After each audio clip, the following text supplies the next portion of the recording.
Shalom and welcome to Jerusalem Studio.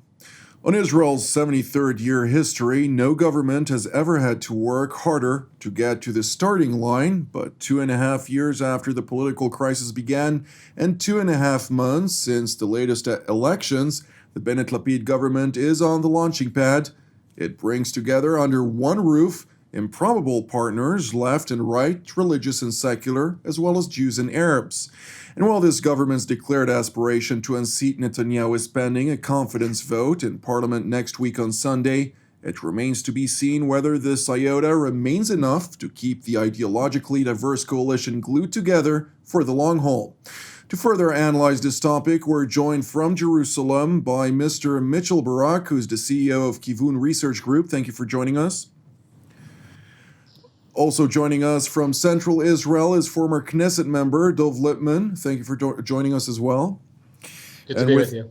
Indeed, and with me here in the studio is our TV7 analyst and host of Watchmen Talk, Mr. Amir. Oren. Amir, this government is quite diverse. As I just mentioned, it has left, right, center, but also within the center different kinds, within the right different kinds, and within the left different kinds. So you have a little bit of everything, including for the first time in Israel's history, an Arab party partaking actively in a government, something that is unprecedented within Israeli politics.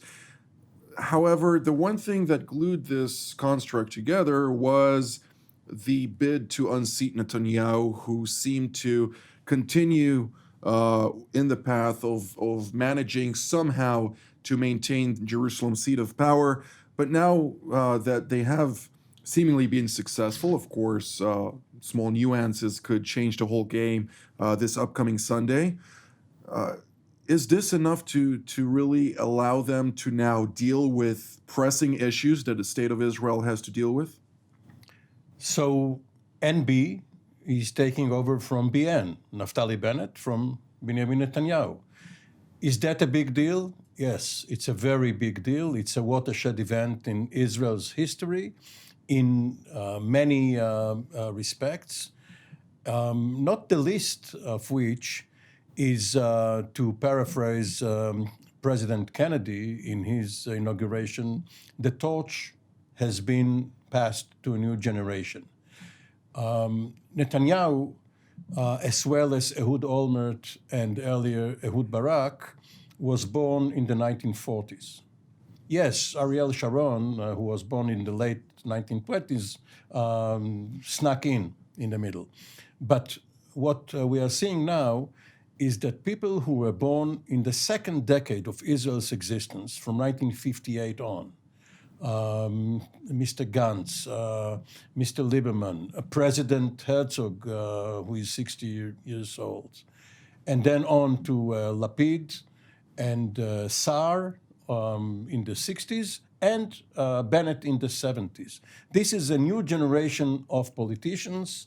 Of course, sometime in the future, it may revert to Netanyahu. We don't know for sure what will happen to him. But this is more important, perhaps, than the policies to expect of this government, or even its longevity, because this is the 36th government in Israel's history, which means that the 35 preceding governments served for 73 years, which comes down to 2 years and 1 month for an average. It doesn't bode well for this government statistically, but they will have an interest in sticking together. You mentioned that it's being glued. This is probably the strongest glue Israel has ever produced. Up to now, there was another glue, which is what kept Netanyahu into his seat and in the Prime Minister's residence at Balfour Street.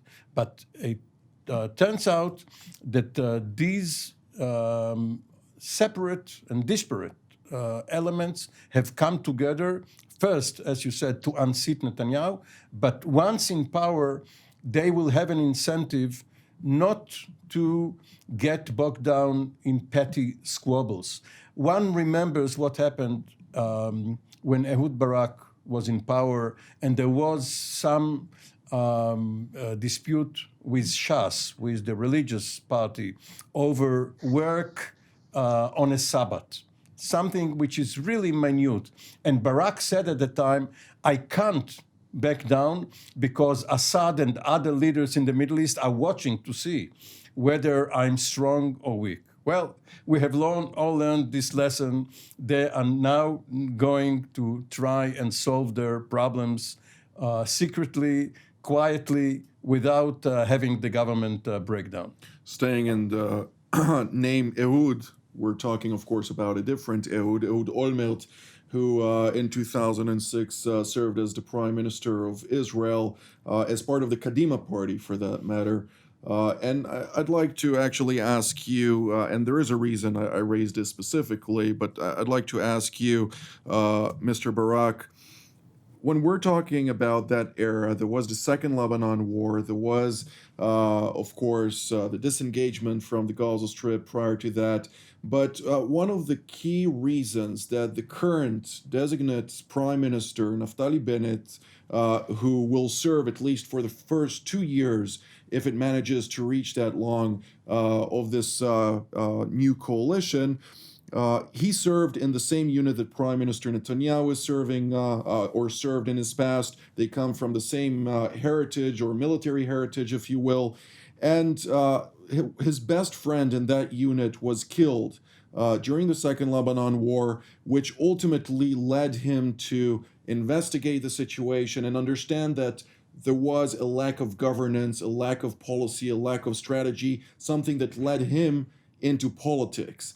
The first job he took was the chief of staff of Prime Minister Benjamin Netanyahu at the time, who sought to enter, who wasn't yet Prime Minister, he was the opposition leader, who aspired to become Prime Minister, but unfortunately to him, he didn't win the largest party at the time.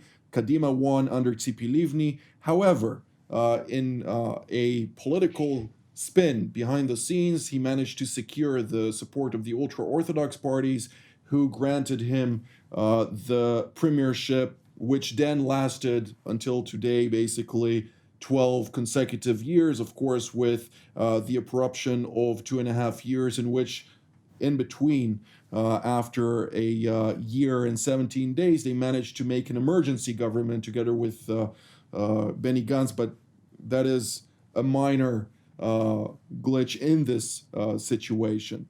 I'd like to hear you specifically. Do you think that this whole pathway in which now Naftali Bennett enters government, all he pretty much knows from government is Netanyahu, is he going to be much of the same, or are we now going to see a new reinvented leader who is going to pull Israel into multiple directions or a specific direction? Well, first of all, you brought up Prime Minister Ehud Olmert, so I would just like to remind the audience that Ehud Olmert, a lot has been saying about Naftali Bennett. He only has 6 seats. How should he be Prime Minister? So first of all, that's what the system in Israel is. It's one of the 120 members of Knesset. If 61 members of Knesset vote them in, they become the Prime Minister. It can be from a large party, a small party. The only reason I bring this up is because people are saying he's not a legitimate Prime Minister and so forth. Totally legitimate. Ehud Olmert, who you mentioned, came from the 33rd spot in the Likud. He almost did not make it onto the Likud list. He was in the 33rd spot. Sharon gave him to be a minister in his government. And then when Sharon was incapacitated, he took over the Kadima party and became Prime Minister. So you can go from 6 or 7 seats to be Prime Minister. You can go from the 33rd spot. It doesn't matter. That's how the system is. So that's the first thing. As far as Naftali Bennett, he didn't have experience working in the Prime Minister's office because he worked in the head of the opposition, but he certainly does have experience in government. As a minister, certainly knows his way around the Knesset. I mean, let's give him the benefit of the doubt. He is a leader of a political party, and although he's changed and had many, many different parties over the last few years, he's always been at least the head in name or in actuality of a political party. So he understands what's going on. He understands how to work with other people. I think his background in the military, in being in this elite fighting unit, the same one as the Netanyahu brothers were in, as many other famous and important politicians and military leaders, as well as his business background. You know, we just read today that he's having another exit on an investment he made in a fintech company a number of years ago. So he's actually had a startup, ran a startup, was able to bring it public. He has a series of different experiences in his life, which maybe some politicians don't have. Most politicians, in fact, don't have business experience like he does. So he's going to come with a different perspective to the prime minister's office. We're going to really have to go back and look at what Netanyahu was like in '96 when he was prime minister, and he was really horrible. Meaning, and that's partially because of Netanyahu learning the job, of being so young to get in, of having taking over from that last generation of Shimon Peres and taking the job. But there is a serious learning curve. What does seem to be the case is this really is a first among equals and not someone who comes in as a leader of a large party. He really needs to work with all the coalition partners. And it does look like it's going to be government it's going to be governing by the partners in the coalition. And he's going to need to really include everyone in the decision making in order for him to really get things done. Otherwise, at any point, anyone can just put a spoke in the wheel of his prime ministership, and then he's stuck. So he's going to have to learn how to work with other people, but there certainly will be a learning curve. Hopefully, for his sake and the country's sake, the public will not be brutal with him like they are with many leaders, including Olmert, who lost the public support, certainly after the Second Lebanon War. You got to give the guy a chance to hire the people, to get to know the job, and to get his agenda moving. Indeed. M.K. Lipman, how do you view this? So first of all, the interesting dynamic here, I'm going to go back to what Amir started with and say, this is a passing of the torch, but not necessarily permanently. Remember, as opposed to John Kennedy, where he's now taking over as president for the next number of years, Netanyahu is not disappearing. He's becoming the head of the opposition. He has vowed to fight and be on camera day after day. He'll be building a strong base. Let's remember, Naftali Bennett has essentially lost his entire voter base from the right wing, and they're going to be finding other places in the right wing to vote. If this government does not last, the next election will be with Netanyahu in the starting point in the lead to become prime minister. So this is a quasi passing of the torch, but by no means in any way permanent. That's number one. Number two, let's remember that Naftali Bennett, to run this government, has essentially said, I'm abandoning my overall ideological agenda. We are not going to move forward with my right wing. He outflanks Netanyahu on the right in terms of how he views the Palestinian issue. But what he's basically saying is to make this work, to have this unique government where you have from far right to far left, we're going to have to put aside a lot of the ideologies and try to work on socioeconomic issues, certainly getting rid of regulation, helping the middle class, trying to heal the wounds in Israeli society, help Israel get out of the economic crisis caused by Corona. And that's where the focus has to be. And he has said that openly, that he is doing that. Remember, he knows that if Israel goes to another election anywhere time soon, he's essentially committed political suicide. He has no base whatsoever to get into the next Knesset. So he will do everything possible to manage this. And what they're going to have to do is make sure that all the various partners toe the line, that they don't go too far outside the borders and the parameters that they've set so that no one will feel uncomfortable being in this coalition. That could be enough to keep this coalition going for a significant period of time. There are ministers who have never had a chance to be ministers in a government, in Meretz, and some in Labor, and other places. So there's a real opportunity for some of these members to, for the first time, and perhaps only time, be in minister positions. So there are various things to keep it in check. The only thing I will say is that all it will take is one renegade MK here or there who, for whatever reason, his fire is lit. There are tremendous pressures against many of them. That could be enough at some point to topple this razor-thin coalition of just 61 mandates, where just one person leaving takes away their majority. Indeed. Well, I think it's still important to mention this is not a done deal. And Mr. Oren, I'd like to hear from you the technicalities of things. There's now discussions in Israel, especially from Netanyahu's camp, in trying to find a single defector, or at least two, that would change the balance of power. Of course, that this goes into question then whether there are guarantors on the other side who might then back such a government regardless, and then once again alter the equation against Netanyahu's camp in favor of Bennett's camp. Give us a little bit of an understanding. We've received plenty of questions on this. Well, at the risk of having to ask the producers here to burn the tape, almost like in the Mission Impossible series, the secretary will disavow and it will go up in smoke. It is a done deal. In the 2 days, in the weekend ahead of us, it will not change. And renegades can go over to the other side as well. The paradox that Netanyahu is facing is that defectors go to the winner. And without defectors, he cannot win.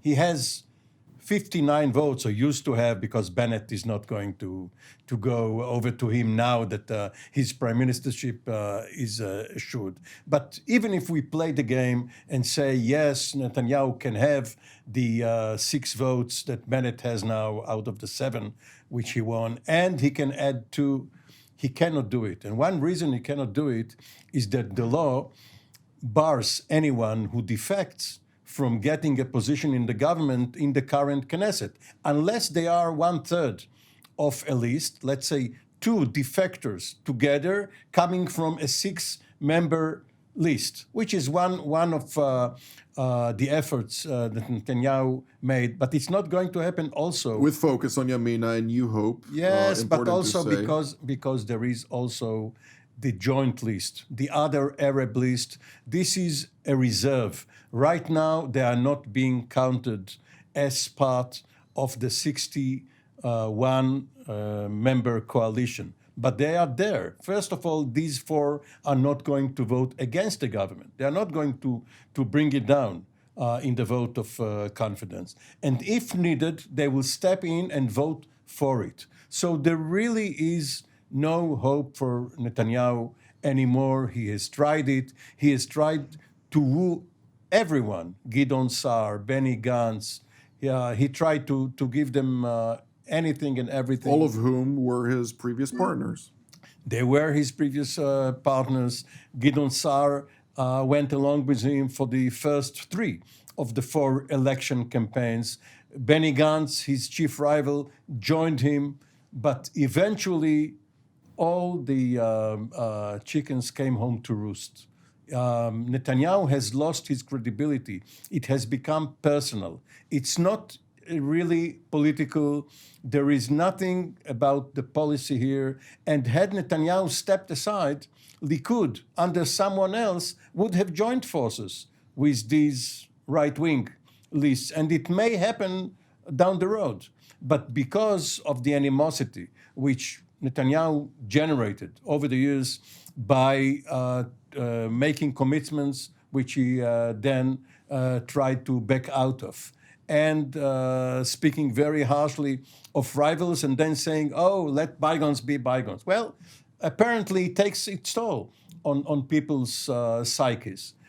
So no, come Sunday, Bennett will be prime minister, Lapid will be the alternate prime minister and foreign minister. And, recently the chief of staff of the U.S. Air Force, General Brown, said, I cannot predict the future, but I can try to shape it. So let me predict the future. President Biden, having invited President Rivlin for a farewell tour, will also invite Bennett and Lapid together, will give them a presidential tour of the White House. They will sleep across the street at Blair House, and Bennett will come back, and no matter what he thinks now about the policy vis-a-vis the Palestinians, should there be an American initiative, because obviously the government will not come up with an Israeli initiative, but if someone else, such as the United States, comes up with an initiative, this government will respond. Well, we're not burning this tape if it goes southward, but I'd like to ask you, Mr. Barak, To what degree do you see the current government capability to truly function within the diverse ideologies? Going back to that point, considering the fact that on domestic issues,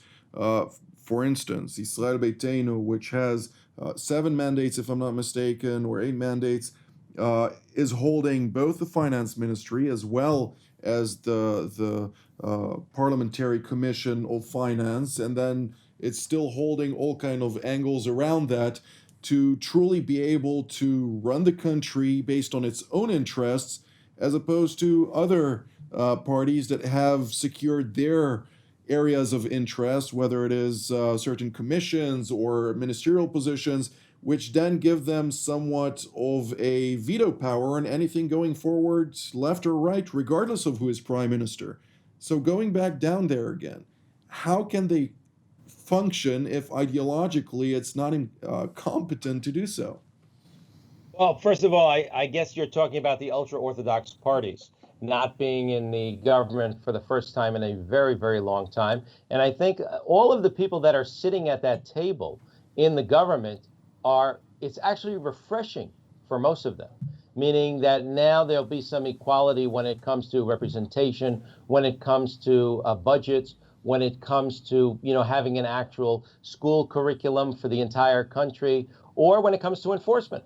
One of the things we saw over the coronavirus is their community of the ultra-Orthodox, many of them were opening their schools, and a lot of Israelis didn't think that that was fair or a way to run a country. So I think that will be something that will keep everyone together in the beginning. The only people that might have had second thoughts about that was probably Naftali Bennett and the Yamina people. But after the seething and disgraceful personal insults from the leaders of both the Shas and the Aguda party, telling him to take off his kippah, telling him he's letting the reform in, I think he doesn't feel bad at all at this point with that.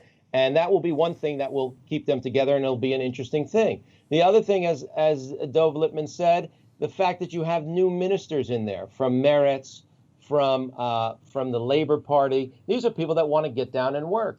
Now, it is true that once the main goal of removing Netanyahu from office is complete, is there really going to be anything to stick them together? So you have to look at the government guidelines and the principles that they've already set out. They've set out a certain number of principles to pass a budget, to invest in certain areas, to deal with the healthcare crisis. They have the work cut out for them.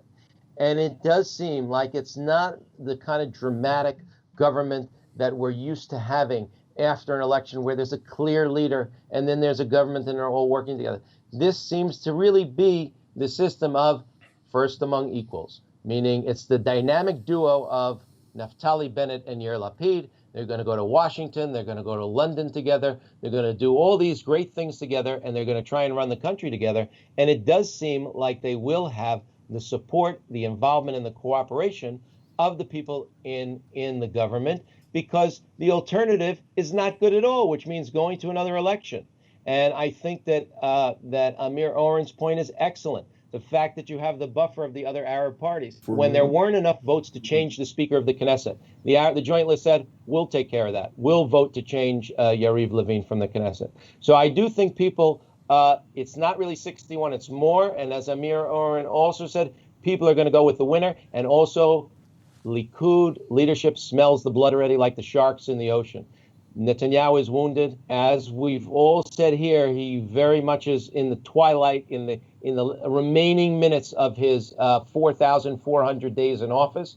And now they're starting to talk about the next leadership in Likud. He can hold on as being in the Knesset, being head of the opposition, but it just doesn't pack the power and charisma of being prime minister. He will be defeated by someone who was his assistant, by someone who worked in his office, and defeated most of the people around that table are people that either worked with him or were in coalitions with him. However, it's safe to say that whenever we're going to see Netanyahu, if he manages to return quickly, this is going to turn the tables quite significantly. We don't have very much time left, but I'd like to ask you, MK Lipman, both Bennett and Lapid came to reassure the ultra-Orthodox leadership, trying to tell them, look, not significant changes are going to happen. What do you hear? Did they believe Lapid and Bennett about this, considering the fact that Finance Minister Lieberman is pretty much their biggest hawk, who has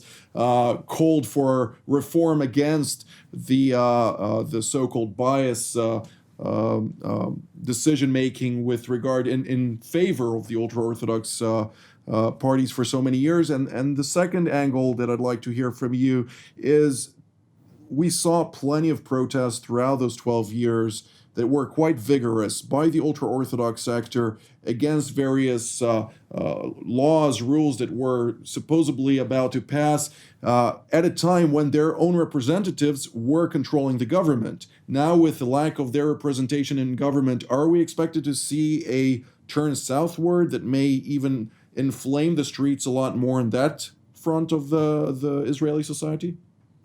So I'm going to work in reverse order and cover both of your questions. I was actually in the Knesset, in the 19th Knesset, for a 2-year stint when the ultra-Orthodox were not part of the government.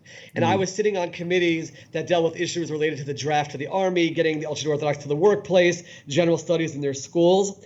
And I was shocked how behind closed doors, the ultra-Orthodox leadership, both political and rabbinic, absolutely believed that there needs to be changes to be made in their communities, because the current system cannot sustain itself economically and socially. It just doesn't work to say that every single young man has to sit and study all day and night and has no future and no ability to sustain their family. Unfortunately, you have 20 seconds. MK Lipman, you have 20 seconds to complete your answer, as we're running out of time. Okay. Sorry.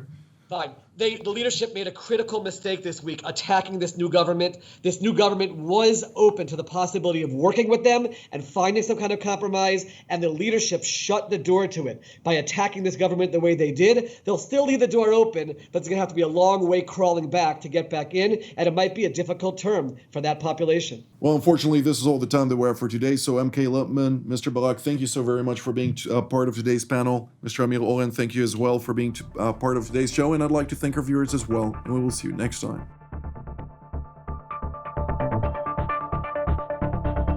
You just watched TV7 Jerusalem Studio. We encourage you to pray for the challenges raised in today's program. If you were blessed by our production, please consider supporting TV7 Israel. The details of our respective bank accounts for donations from Europe and the United States appear on the screen. Your generosity allows us to continue to serve God's calling, to broadcast content that truly matters through TV7 Israel from Jerusalem.